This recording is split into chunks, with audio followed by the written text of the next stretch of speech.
India का future खतरे में है क्योंकि इंडिया का फ्यूचर लिखने वाले यूथ को ही अपना फ्यूचर नहीं पता है। यहाँ पर बात फ्यूचर की तो छोड़ दो, जेन जी को तो अपने प्रेजेंट को लेकर ही कंफ्यूज है।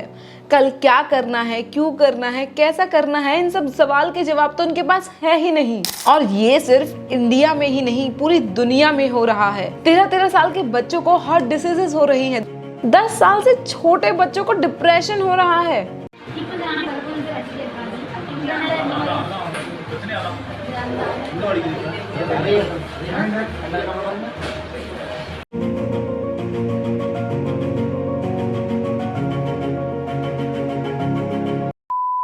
और कुछ लाइफ में मिले या ना मिले, लेकिन वीडियो गेम्स मिलना जरूरी है, क्योंकि खाना तो हम तभी खाएंगे जब हमारे हाथ में फोन होगा। पर आखिर ये सब चीजें हो क्यों रही है? ये जेन जी या फिर जेन अल्फा इतनी ज्यादा डायरेक्शनलेस जनरेशन कैसे बनती जा रही है? आज हम इन्हीं सब चीजों के बारे में इस वीडियो में बात करने वाले हैं। सो इस वीडियो को एंड तक देखना और इस चैनल को सब्सक्राइब कर लेना। चलो वीडियो की शुरुआत हम आसपास का सिचुएशन को देखकर स्टार्ट करते हैं। अगर आप जेन जी में आते हैं, यानी कि अगर आपका जन्म 1997 से 2012 के बीच में हुआ, फॉरगेट इट, तो आप अपने पेरेंट्स से जरूर पूछना कि क्या उन्हें दिन में कभी टीवी देखने को मिलता था, या फिर अगर मिलता भी था तो कितने टाइम के लिए वो टीवी देख पाते थे।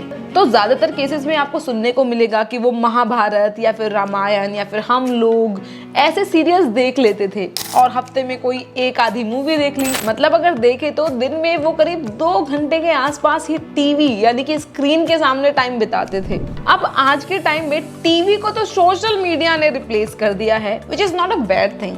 लेकिन यहाँ पे प्रॉब्लम ये है कि जो हमारा एवरेज स्क्रीन टाइम है वो लगभग 8 से 9 घंटे तक पहुंच चुका है। और जेन जी का तो इतना बुरा हाल है कि वो एक दिन में 450 रील्स तक देख लेते हैं। Can you imagine 450 reels in a day? अब अगर कोई 24 घंटे में से डायरेक्टली 8-9 घंटे सोशल मीडिया या फिर फोन चलाने में निकाल देगा, तो बाकी बचे 16 घंटे में उसे सोना है, कॉलेज या फिर ऑफिस जाना है, होमवर्क करना है, या फिर अपना खाना खाना है, अपनी फैमिली फ्रेंड्स के साथ टाइम बिताना है। अब खाना खाते वक्त या फिर वॉशरूम में तो फोन यूज हो जाता है, लेकिन स्कूल, कॉलेज, ऑफिस में कैसे यूज करोगे? और अब फोन चलाना है तो उसके लिए टाइम कहाँ से निकालोगे?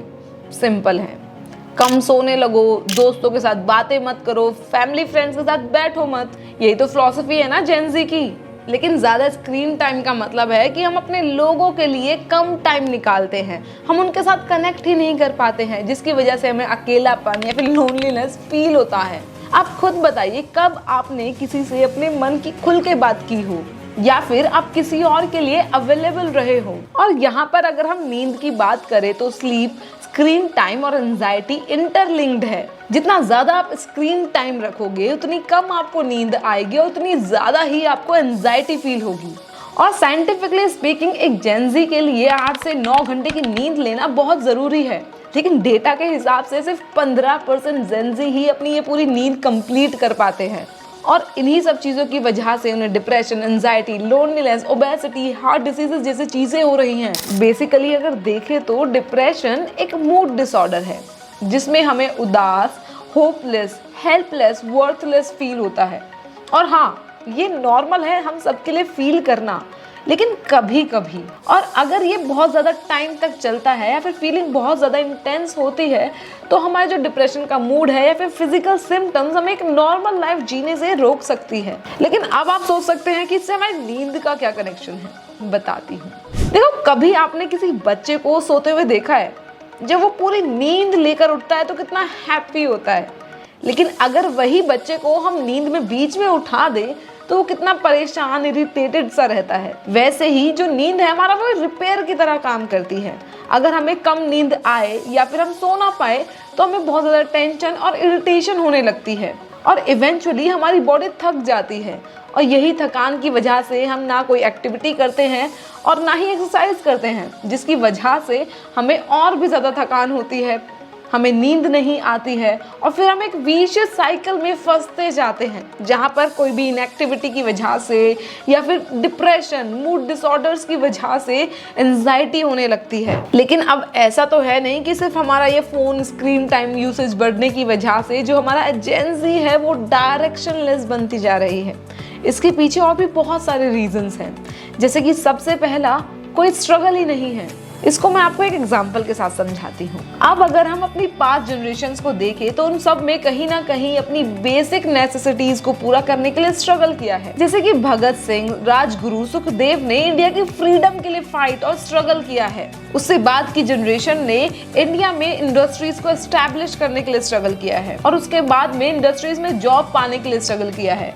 लेकिन इस जनरेशन के पास ऑलरेडी सारी चीजें अवेलेबल है, हमें पता ही नहीं है कि स्ट्रगल होता क्या है। अब अगर आज के टाइम में किसी की नेसेसिटी 70-80 हजार का आईफोन हो सकता है, जॉर्डन हो सकते हैं या फिर कोई वेप हो सकता है, तो सोच लीजिए उसे क्या पता होगा कि स्ट्रगल क्या होता है उसके मुकाबले में जो कभी एक रोटी लाने के लिए घर में सोचना पड़ता था कि आज क्या करें कि घर में खाना आ जाए। और ये जो थाली में हमें सब कुछ परोस कर मिला गया है, इसमें कहीं ना कहीं पेरेंटिंग की भी मिस्टेक है। मेरा मतलब ओवर पेरेंटिंग से है।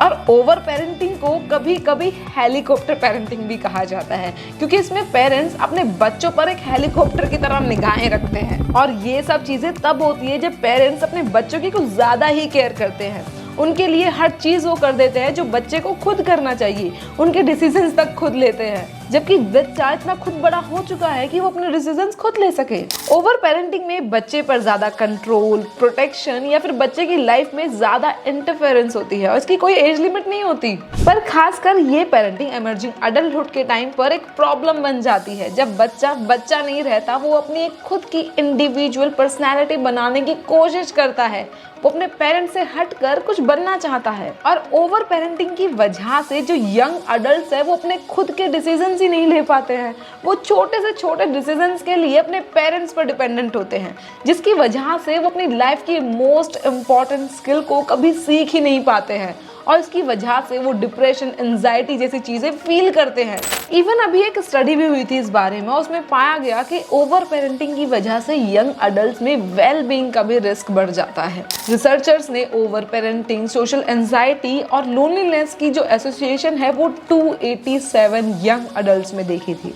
इसमें जो पार्टिसिपेंट्स थे उन्होंने एक सर्वे फिल किया था 2 बार, जिसमें 12 हफ्ते का गैप था। यंग अडल्ट्स ने कुछ स्केल्स कंप्लीट किए जो उनके प्राइमरी पेरेंट की ओवर पेरेंटिंग बिहेवियर को मेजर करता था, उनके emotion regulation scale, loneliness scale और सोशल एंजाइटी स्केल को मेजर करता था। और रिसर्च की फाइंडिंग्स में ये पाया गया था कि प्राइमरी पेरेंट की ओवर पेरेंटिंग की वजह से यंग अडल्ट्स में लोनलीनेस, सोशल एंजाइटी और इमोशन रेगुलेशन में दिक्कत जुड़ी हुई थी। रिलेशनल ओवर पेरेंटिंग तब होती है जब एक पेरेंट अपने यंग अडल्ट की रिलेशनशिप्स को कंट्रोल करता है। दे सॉ कि बच्चों में लोनलीनेस की फीलिंग्स बढ़ती जा रही है, जैसे कि लेफ्ट आउट फील करना, lack of companionship, isolated feel करना या फिर हमें तो कोई सपोर्ट करता ही नहीं है, ये सारी फीलिंग्स का आना। ऑल्सो दे सॉ कि उनमें सोशल एंजाइटी बढ़ती जा रही है, जैसे किसी के साथ आई कांटेक्ट करना या फिर काम पर किसी के साथ इंटरेक्ट करने में अनकंफर्टेबल फील होना, किसी के साथ अकेले होने पर या सड़क पर किसी के जान पहचान वाले से मिलने पर टेंस होना,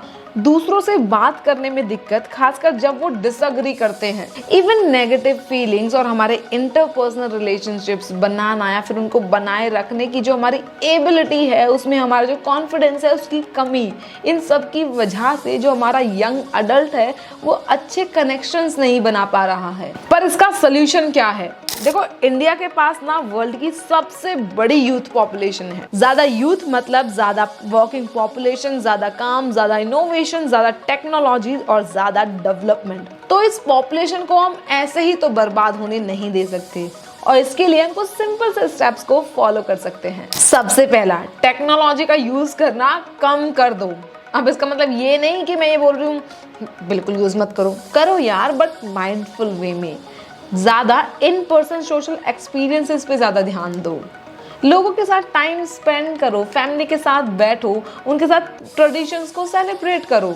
ये नहीं कि कुछ चाहिए बस ज़ेप्टो ब्लिंकिट किया, थोड़ा बहुत बाहर निकलो, चीज़ों को एक्सपीरियंस करो, अपने साथ बैठो थोड़ी देर। और इसके साथ में मेडिटेशन, अच्छी ईटिंग हैबिट्स को डेवलप करो जो आपको इन सब में बहुत ज़्यादा हेल्प करेगा। एंड थर्डली, अपनी नींद को प्रायोरिटाइज करना स्टार्ट कर दो। हमारी नींद का डायरेक्ट रिलेशन है हमारे मूड और एनर्जी लेवल से, तो इसको हम सेक्रीफाइस कैसे कर सकते हैं? और सबसे इम्पोर्टेंट, हमें अपनी मेंटल हेल्थ सर्विसेज की पहुंच जो है उसे बढ़ाना होगा, ताकि अगर किसी को हेल्प चाहिए भी तो उसको इजीली मिल सके।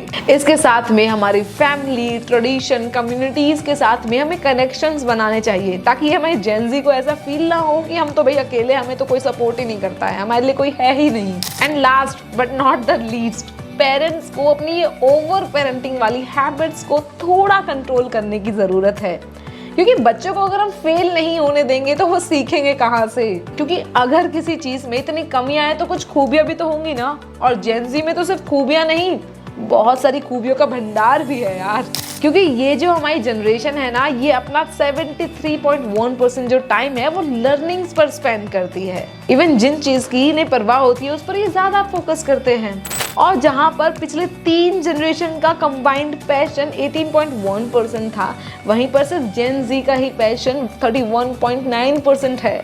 और जेन-ज़ी ने तो इनकम में भी सबसे पीछे छोड़ दिया है, क्योंकि एवरेज 25 ईयर ओल्ड जेन-ज़ी जो है $40,000 अर्न कर रहा है, जो कि ऑलमोस्ट 50% ज़्यादा है जो कि एक average 25 year old baby boomer ने कमाए थे।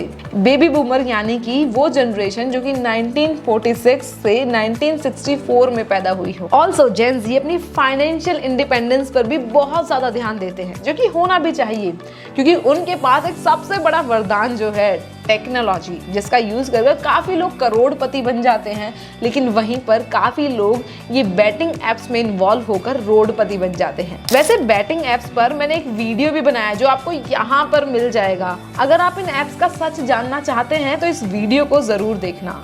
अब वापस आते हैं जेन-ज़ी पर। देखो, इस जनरेशन के पास सब कुछ है, दौलत है, शोहरत है, इज्जत है। अब इन सब चीजों के साथ ये क्या करते हैं, इस चीज के लिए तो हमें वेट करना पड़ेगा। लेकिन अगर आपको ऐसी और वीडियोस देखनी है तो आपको वेट करने की जरूरत नहीं है। इस चैनल को फटाफट से सब्सक्राइब कर लो और मुझे कमेंट करके जरूर बताना कि आप आगे कैसे टॉपिक्स पर वीडियो देखना चाहोगे, केस स्टडीज, पॉलिटिक्स, बिजनेस या फिर सब कुछ। मैं आपको मिलूंगी जल्द ही नए वीडियो के साथ।